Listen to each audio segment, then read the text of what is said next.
Welcome to my channel. Today, I will be reviewing my 2018 Nissan Terra VL 4x2, which is now 2 years old. But before I do that, I would like to let you know that I've decided to let go of it for practical reasons. With this pandemic, we need to be practical with our cars and stay liquid for the uncertainties ahead. They're not being used since we're working from home. So I will let a new guy take ownership and enjoy it the way I do. Anyway, you can always buy a new one when things get better. I will now focus on how my new baby, a 2020 Mitsubishi Montero GT 4x2, which I bought last month, will be transformed into a decent looking SUV. So ride with me in reviewing my Terra for the last time. Hope you like it. Nissan Terra is actually a very good SUV. Ang power niya is 190 PS at 3,600 RPM. By the way nga pala, yung PS has a different value than the horsepower that we are used to. PS is actually the metric equivalent of a single horsepower or 0.9863 of a horsepower. Kaya yung 190 PS natin, mumultiply mo pa ng 0.98 to convert it to horsepower. So, ang actual horsepower niya is about 187.3 horsepower. Ang characteristics kasi ng Nissan Terra, ito yung V-Motion grill, no? Yan ang V-Motion grill ng Nissan Terra. So, bagay na bagay siya sa white, kaya ginawa ko siyang black para mag-stand out. Kaya nakita nyo, pagka yung black yung grill, stand out siya. Tapos imamash mo pa nung dark or black tint, tapos black mags, ibang-ibang naging itsura. And then ang ilaw niya is projector niya.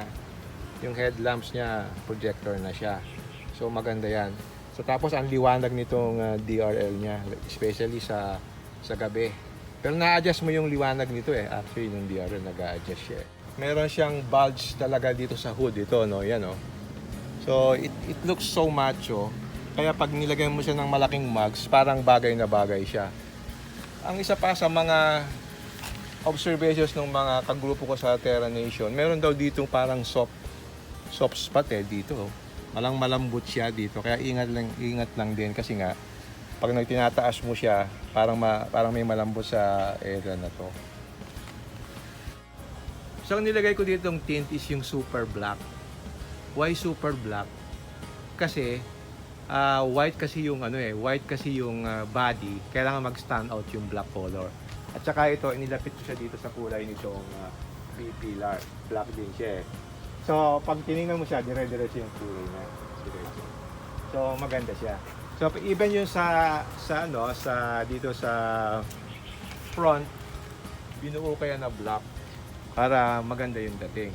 Pero pag nasa loob ka, maliwanag siyang tingnan actually, hindi siya madilim. By the way, ang tint nga pala ito is 3M galing sa car. Meron nga pala siyang camera sa ilalim ng side mirror. Ito yung camera na nakakabit doon sa 360 degrees na mobility system niya. Okay? And then, dito sa harap, ito yung front camera niya. Yan, ito. Nasa ilalim ng Nissan logo. And then sa likod,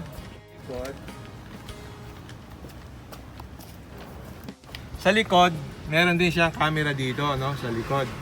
So, ito yung pagka nag-reverse ka. And then dito sa loob, meron din siyang camera. Ito yung widescreen, no? Para dito yung camera para sa rear view. Kaya nasa loob siya. So, protected siya kahit umulan, hindi siya mababasa. And then nandito naman ito yung third brake light mo. So, nasa loob din siya. And then meron siyang 4 na sensor dito sa likod, sa bumper. I like yung design ng kanyang ilaw. So ito is LED yung kanyang tail light. So maganda yung proportion ng ilaw as compared to the body. And then mas gumanda pa siya nung malagyan natin ng rear spoiler. Kaya lang yung rear spoiler is aftermarket. Makita mo may kaunting diferensya sa kulay siya kasi nga this one is plastic, ito is metal. Hindi mo talaga mga 100% match yan. Kahit sa kasa ka kumuha niyan, hindi mo makukuha ng 100%. So ito, dati kasi ito is silver, so nilagyan ko siya ng sticker na black para mag-stand out siya sa labas. Kasi pag silver parang hindi siya masyadong kita because the color is white. Nilagyan din natin dito ng ilaw, yung pinaka-stoplight. Dati wala yan so nilagyan natin ito para magamit naman, maging useful. Yung shark fin antenna, yun ang kulay black. Dati naka-stick siya na gano'n parang napapangitan ako So, yun ang ano niya. Okay, tingnan naman natin what's under the hood of this SUV. Ang makina nga pala ng Nissan is 190 horsepower and then 450 Newton meters of torque. Kaya ang lakas niya. So, very powerful yung engine niya. In terms of fuel consumption pala, sa city driving experience ko dito nasa mga 6 to 8 kilometers per liter. Pagka sa highway, 12 kilometers per liter pataas depending on paano mo gamitin. Ang isa lang na-observe ko dito is meron siyang parang delay sa second gear. Pero pagpasok mo ng 2,000 RPM, magkik-kick na siya, mabilis na siya. So kaya medyo matakaw ng konti siguro sa fuel kasi nga, ang tendency mo is laging i-floor yung accelerator para ma-reach niya kagad yung 2,000 RPM para mag-shift yung gear. Other than that, the engine is very good. Pero in terms of engine noise, medyo mas cluttery ito ng konti kaysa engine ng Montero. Medyo maingay siya ng konti dahil timing chain siya. Unlike dun sa iba na timing belt. Ang kagandahan lang ng timing chain, although kahit maingay siya, matibay siya. Hindi ka agad nagpapalit ng timing chain. Unlike yung timing belt, normally 60 to 80,000 nagpapalit ka ng timing belt So, yan ang advantage niya. Ang isa pa sa advantage nito, ang laki ng kanyang fuel tank. Ang fuel tank niya is more than 80 liters. Unlike yung sa Montero, mga 68 lang siya. So, it can go farther without additional refueling. Kasi 85 liters yata, if I'm not mistaken, no? So, malaki yung kanyang supply ng fuel, yung kanyang tangke. Punta naman tayo sa interior. Ano ba ang meron sa loob nito? Halika, pasukin natin. So, ang Nissan Terra, ang starting button nasa right. So pag start mo, you have to press brake pedal. Yan. So actually, ang information display niya is a combination of LCD sa gitna and then ito meron din analog design dito sa speedometer saka sa tachometer. So, then meron din siyang tingnan natin itong control sa manibela, no? So, yung manibela nito, may adjustment niya, up and down lang. Okay, so pwede siyang mababa, pwede mong itaas. Pero hindi siya telescopic, no? So, ibig sabihin ng telescopic, pwede mo siyang hilahin palayo at pwedeng papasok. Pero in this particular case, up and down lang siya. Now, ano naman yung controls natin sa manibela? Yung controls natin, nandito yung sa control mo sa dito sa entertainment system, no?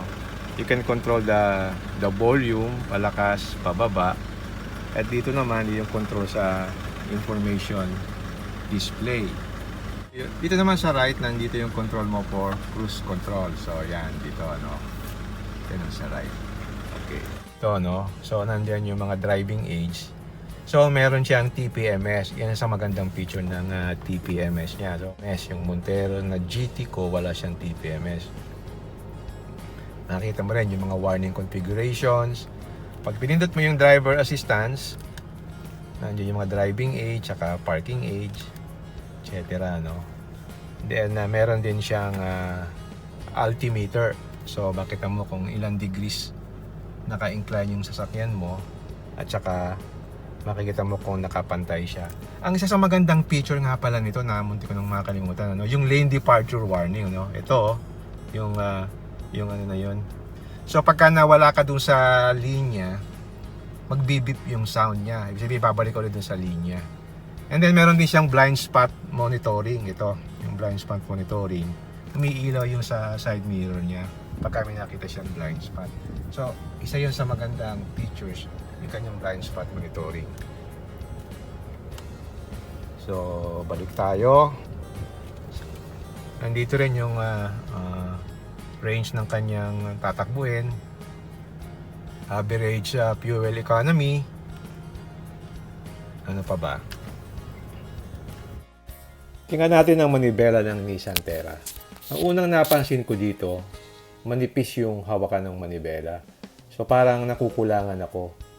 So sana mas makapal siya para mas maganda yung grip. Kaya yung iba nilalagyan pa nila ng parang cover to para mas kumapal. Tingnan man natin yung mga switches dito sa left side. Dito, ito yung pag-reset ng trip meter dun sa information display. Dito naman yung pag-control ng illumination o liwanag ng information display. Pwedeng plus or minus. Ito yung sa gasoline na tank. And then yung traction control. And then ito yung sa leveling ng headlight. So, pwede mo siyang maset sa 1, 2, and 3. So, na-control mo yung level ng kanyang headlight. Ang isa pa sa mga features nito, meron siyang ilaw sa ilalim. Tingnan mo sa kamay ko, kita mo yung ilaw. So, sa gabi, nakikita mo yung paa mo. Punta naman tayo sa door switches, ano? So, nandito sa left side yung control ng side mirror, yung left saka yung right. And then, nandito rin yung pinaka-switch niya sa pagla-lock and unlock ng mga doors centrally. Tapos, nandito rin yung control sa mga windows sa front at saka sa back. Ang isang napansin ko lang dito is sa gabi, wala siyang ilaw. So, madilim siya. Yun ang complaint ko dito kinakapa ko pa siya sa gabi. So, kung minsan talaga hindi mo makita kagad. Sa pag-up and down nga pala ng mga windows, dito lang, yung sa driver side lang ang nag-automatic ng up yung windows niya. Yung sa passenger side saka sa rear, hindi siya nag-automatic. Yung sa Montero, lahat yan po pwede mong ma-automatic. Kasi sa mga dapat improve ng Nissan dito, yung speed sensing locks. Wala siyang speed sensing lock. So palagi mo siyang makakalimutan. Very important pa naman yung lalo na ngayon sa traffic. Minsan makakalimutan mo, biglang bumukas, may pumasok sa sasakyan mo. Ang Nissan Terra, walang ganyan. Meron din nga pala ditong cup holder dito sa left and right, Tapos nakatapat yung aircon. So especially yung mga drinks na po pwede mong palamigin, pwede mong ilagay dyan. So sa mga mahilig sa drinks, okay to. Meron siyang ganyang feature. Now let's look at the dashboard. Sarado ko sa dashboard, no? So ang dashboard niya actually malaki, but it's too plastic, Maraming plastic siya. Dito sa ibabaw, meron siyang lalagyan. And then meron din siyang power supply. So okay yan, pwede kang mag-charge dito or pwede kang maglagay din ng camera. Nandito naman yung itong hazard. And then meron dalawang vent dito. Okay yan. Saka ito yung kanyang infotainment system. This is a Blaupunkt. So it's a German brand. So magandang klase siya. Later i-explain natin yan. Then dito meron din siyang power supply. And then dito is yung switch ng aircon sa rear. So pag pinindot ko siya dito, iilaw siya, magkakaroon ng aircon sa rear. And then meron din siya ditong mga lagayan ng mga gamit. Tapos meron ditong dalawang USB. So ito, saka ito medyo madilim siya, nakikita niyo siguro. Yan. And then ito nga pala, wala siyang paddle shifter, Pero you can do manual here dito. So pag kaliwa mo siya, dito siya. By the way, ang transmission niya is 7-speed. So normal yung park, reverse, neutral, at saka drive, no? 7-speed transmission siya. Ang handbrake nga niya pala is manual, no? Hindi pa siya automatic. Okay lang sa akin yung yung manual niya kasi mas hindi siya prone na masira, unlike yung mga lumalawas ngayon na automatic, di ba? Prone siya masisira. Ito is very very handy. So okay lang sa akin to kung ganito lang ang niya. Pero yung kanyang intelligent mobility. Ito yung kanyang meron siya ditong screen. Ito yung dito pagka meron kang maraming karga sa likod, halimbawa punong-puno siya ng gamit, hindi mo makita yung likod. So ito, dahil may camera siya sa likod, makikita mo ngayon yung likod niya kahit nabablock yung view niya. So pwede mo rin siyang gawing normal, yung normal na rear view, ganyan, no? So okay lang yan, kagandaan ito. Pag pinindot mo to, lalabas ngayon yung kanyang camera sa harap, no? Camera sa harap. Saka yung kanyang camera sa dalawang tabi. Yung camera kasi niya nandun sa ilalim ng side mirror. So makikita mo yung right, saka yung left side. Kaya napakaganda. So makikita mo rin niya actually yung gulong niya dito eh. So, ito, halimbawa, tinilt ko sa kaliwa yung aking manibela. Kita mo, gumagalaw siyang pa-left, pa-kanan. So yung camera para sumusunod sa kanya. So dito, makikita mo, especially this is very nice kapag yung meron kang nagpa-park ka na sa mga bangketa. So para hindi sumayad yung iyong gulong, nagagamit mo yan. Ang pag kinilig mo ng isa pa ito, yan, sabi ko, kita mo yung sa right side niya. So makikita mo yung right side ng sasakyan para may ligtas mo dun sa mga sasabitan. So magandang yan, magandang feature yan.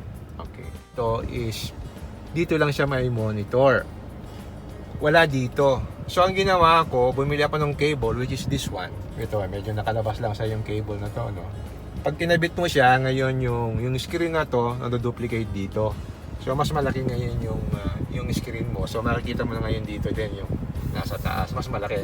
So pag umaatras ka, halimbawa, ligay ko sa reverse.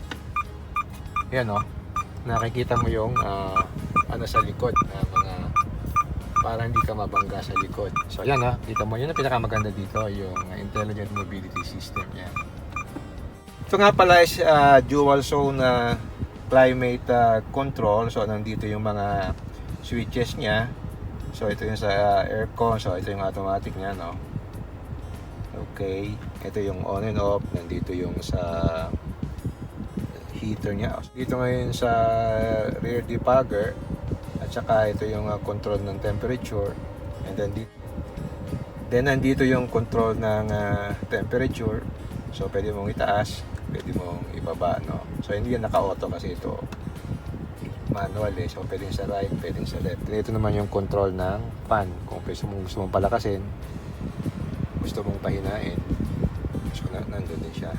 Is itong kanyang screen sa likod, ano? So meron siya nito, yung iba wala nito. So ito, so nakakabit din dito. So kung ano yung lumalabas dito sa entertainment system nito, yun din ang lumalabas. So maganda yan sa mga bata pagka meron kasama ka sa likod para maaliw sila. So pagtataki nito, lalagyan mo lang siyang ganyan, sarado na. Usual, lalagyan ng sunglass. Ito naman yung sa ilaw, sa loob, etc.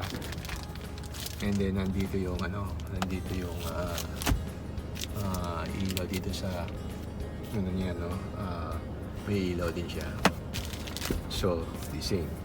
Now let's go here. Now let's go to the yung glove compartment siya nandito. So yan, typical normal na glove compartment niya. So okay siya. Kagandahan nito, nung gusto ko dito, actually napakaluwag siya, no? Kasi nga yung kanitong center console niya is mababa. Yung sa Montero kasi hanggang dito eh. So gives you a lot of space. So kita mo yung roominess niya, no? Nalog siya, very comfortable siya. So hindi ka, kasi yung ibang cars kasi parang hakap yung katawan mo. Dito parang gives you a lot of room to play. Kaya sa mga long rides, talagang siya, very comfortable. In fact, ginamit ko sa Ilocos, nagbalikan nga ako eh. Di man lang ako sumakit yung katawan eh. Sa ibang sasakyan, sasakit yung katawan mo eh. So this is really a very, very good characteristics ng Terra. Yung kanyang comfort nga. Sabi ko kanina, yung zero gravity seats. Para sa features pa nito is instead of charging points, nilagay nila is yung aircon vents dito. Malamig na nga yung aircon ni Nissan, nilagyan pa nila dito. Kaya talagang very comfortable ka. So dito wala siyang charging points. Ang charging mo dito sa loob. So meron siya dito sa loob. Ito. Yan meron siya dito. So nakatago. And meron din siyang aircon vents dito sa likod. So ito, saka ito, then yun yung bihitan, no? And then sa likod, meron din silang dalawang aircon vents. Let's discuss about the seats, no? Ang seats kasi ng Nissan Terra, yung tinatawag natin na zero gravity seats. Yung zero gravity seats, ang ibig sabihin nun, dinisign siya para for comfort. Kasi para ka nasa space, kaya hindi ka mapapagod kahit sa long drive. Ang isa sa magandang features nito, yung lumbar support. Meron siyang lumbar support dito. Ito. So, pwede mo siyang itaas dito, bumaba para yung likod mo ay hindi ka mahihirapan. Kaya makita mo, sa long drive, this is very, very comfortable. Yan ang isa sa maganda sa seats ng Nissan Terra. And the quality of the leather is really good. So, pasok tayo As I said previously, meron siyang power adjust lumbar support function, which is very, very useful. And then 8-way power adjustment din yung kanyang kanyang upuan. So ito yung pinaka-switch niya for pag adjust ng sandalan niya. Ito naman pagka forward saka moving backward.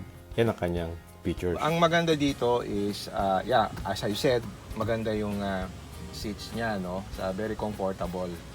And then meron din siyang easy tumble seats. So pag pinindot mo tong dalawang ito saka ito, magtatumble yung likod na seats. Tingnan natin Yun. So nakita nyo, ang advantage nito is pagkapapasok ka sa likod, so hindi na ikaw ang magtutupi nito. So madali ka na makapasok doon sa loob. So yan ang magandang features nito. Okay? So, dito naman sa likod, makita mo siya, malapad yung yung upuan niya. In fact, dito pwede 4 Nasakyan ko ito ng 4, unlike doon sa Montero ko. 3 lang, parang masikip na. So 4, maganda. So maganda yung cushion niya dito, makapal siya. Ang napansin ko lang dito, wala siyang headrest dito sa seat sa gitna. Sa akin importante yung headrest Kasi pagka long drive, kailangan mong meron kang headrest para para makapahinga ka. So meron din ditong cup holders. So ito yung mga cubby holes niya na dalawa for rear passenger. Okay.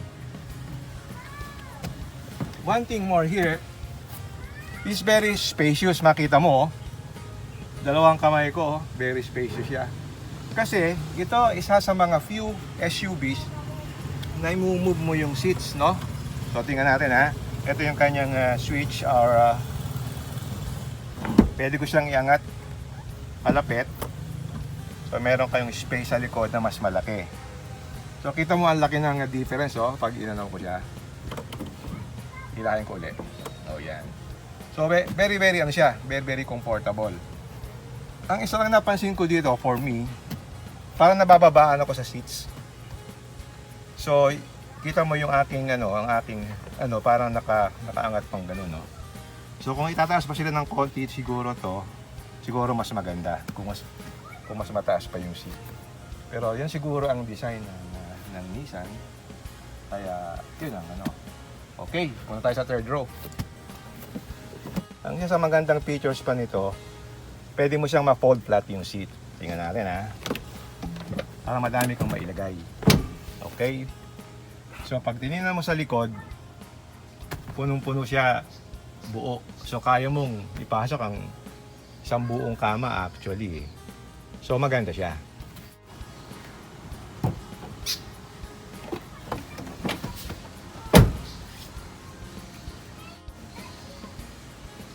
Okay, this is how it looks when fully folded. So makita mo talagang flat siya. So marami kang may lalagay na gamit. Unlike for example dun sa Fortuner. Sa Fortuner kasi sinasabit mo dito yung seats. Nakakataan siya, nakakaubo siya ng space. So ito, maluwag na maluwag talaga siya. So madali rin siyang itambol, no? So ilahin mo lang ito pagka i-up mo siya. Yun. Pati itong isa, ganun din. Okay, and then ito yung ito naman yung hinihila niya pagka gusto mo ulit siyang itambol pababa. So simple lang, di ba? Okay. Next. Dito sa likod, meron din siyang lalagyan. Actually, ang gamit nito sa ilalim, nandito yung mga gamit para hindi mo makikita. And then meron din siyang feature nito na pwede mo siyang baliktarin actually. Baliktarin natin ha. Pag binaliktad mo to, okay. Actually, papaganito siya, no? Tama ba? Pag binaliktad mo siya, this is now plastic. So, pwede ka maglagay ng mga wet na kanba na malengke ka. Meron kang isda or meat na tutulo, so pwede mo siyang magamit dito. Yan ang kagandahan yan. Nilalagay ang tools niya. Pag hinilaw mo siya, nandito yung jack. Nandito yung jack at saka tools, no? Kaya lang ang jack na to hindi siya hydraulic, no? Ito yung mechanical eh. So yung pinapaikot pa ganun. So medyo mahirap gamitin to kasi mabigat yung tera tapos ganito pa lang ginamit nila. Pero yun ang design nila. So, okay. Meron din siyang power outlet dito. So, useful yan. Diba, maglilinis ka, kailangan mo ng vacuum cleaner. So, pwede mo siyang magamit. And then dito, meron din siyang sabitan. Dito. Yan, sabitan siya. So, yan ang likod ng Nissan Terra. Mas malaki nga pala yung rear glass ng Terra kaysa Montero. Yan o. Doon nga pala sa right front door, nandun yung manufacturing date ng iyong unit. Makikita mo kaagad kung kailan ang time of manufacture. Unlike yung sa iba, hindi alam. So kung bibili ka ng bago, baka lumang stock ang mabigay sa'yo. In this particular case, alam mo, makapamili ka. Kasi nakalagay, very specifically, June 2018. So maliwanag yung date of manufacture, June 2018. Tapos yung makina niya, saka engine displacement nandun. Okay, that's it. I hope you have learned from my review and actual experience. Just to summarize, the Nissan Terra is a very good SUV. It's big and very comfortable. Meron siyang powerful engine at ang ganda ng ride niya. Parang siyang sedan. Ang biggest common sa akin ay yung looks niya at yung roominess niya. At saka syempre, yung aircon, super lamig. Kaya ito is good for big families. At any angle, ang ganda ng itsura niya, especially kung lagyan mo ng magandang mags, panalo.